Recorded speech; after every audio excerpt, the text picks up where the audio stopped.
your prospects are giving you polite maybes and thinking about it, or they end up ghosting you, the problem isn't your product.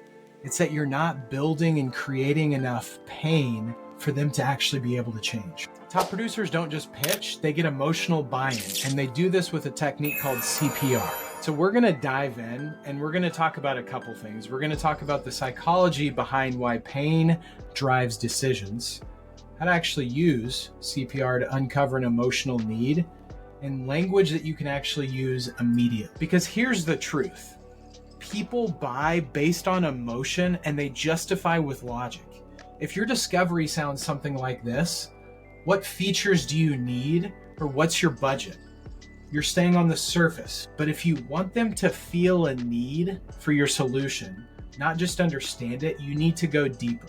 That's where CPR comes in. So C stands for cut, or in other words, cut open the wound. This means uncovering the real problem, not the safe surface level one. You do this by asking, what's not working in your system, or what's been frustrating you lately?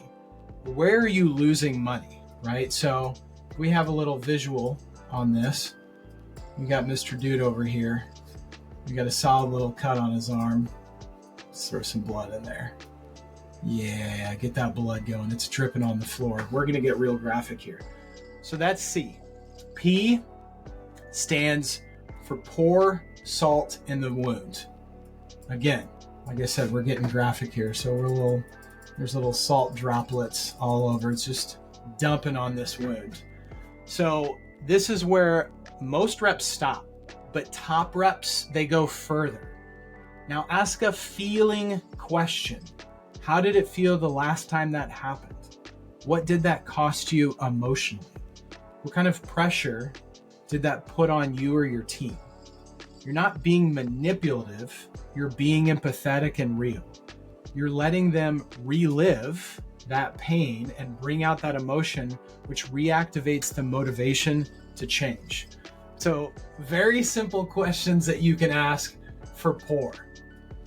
Feel, how'd that make you feel?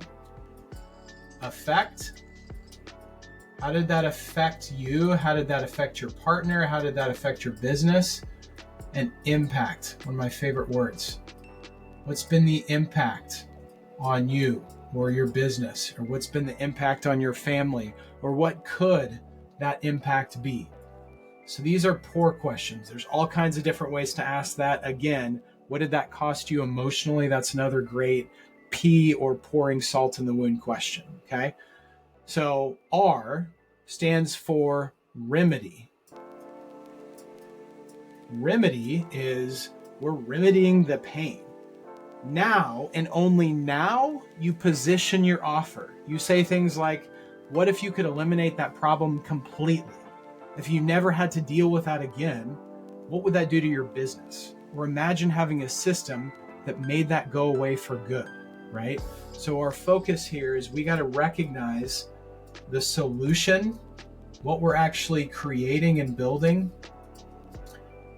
That is emotional relief for the prospect, right? So the remedy here, oh man, that's a bad, it looks like a big turd. Here we go.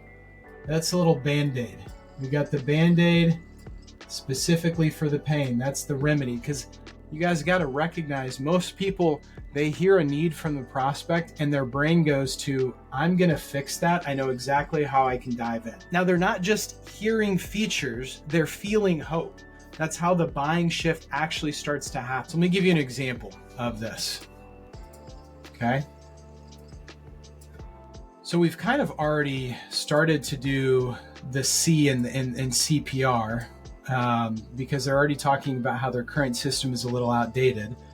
But let's continue to dig a little deeper, right? What's frustrating about that? Well, it's clunky, or our team avoids using it. Interesting. Just curious, how's that affecting you, right? Well, we're missing follow-ups. I had a 50,000 deal slip through the cracks. It's embarrassing. I feel like I'm failing my team, right? So we've done the C, we've done the P, and then the R is very simple. hey, if there's a way that we could help support you in that endeavor, if there's a way that we could help out in that, is that something you're open to, or is that something you're excited about? Now, keep in mind, all of the stuff that we're covering when it comes to CPR, this only works if you're doing it the right way and you're clasping them. So if you don't know what I'm talking about, go watch the previous video. But CLASP is the overall technique. CPR, this piece right here, is when we're digging into the altar. Because if I immediately start diving into the pain, they're going to shut me down. They're not going to listen. So remember, we have to do the other two parts of the technique. Go check out that video. CPR helps you move from product pusher to trusted advisor. So here's your challenge. On your next call, don't just uncover the need, help them feel it. Offer the solution with empathy and authority. And again, remember, this is a small step in the bigger part of the process when it comes to using CLASP. So if you want some really intentional, really great CLASP questions, there's actually 25 of them. Go ahead and check out that free PDF that I have in the link below. And if this helped you today, go ahead and subscribe and go ahead and send this to a teammate that's stuck on surface level selling. Let's get real with these people, because that's what they want, because that's what I would want.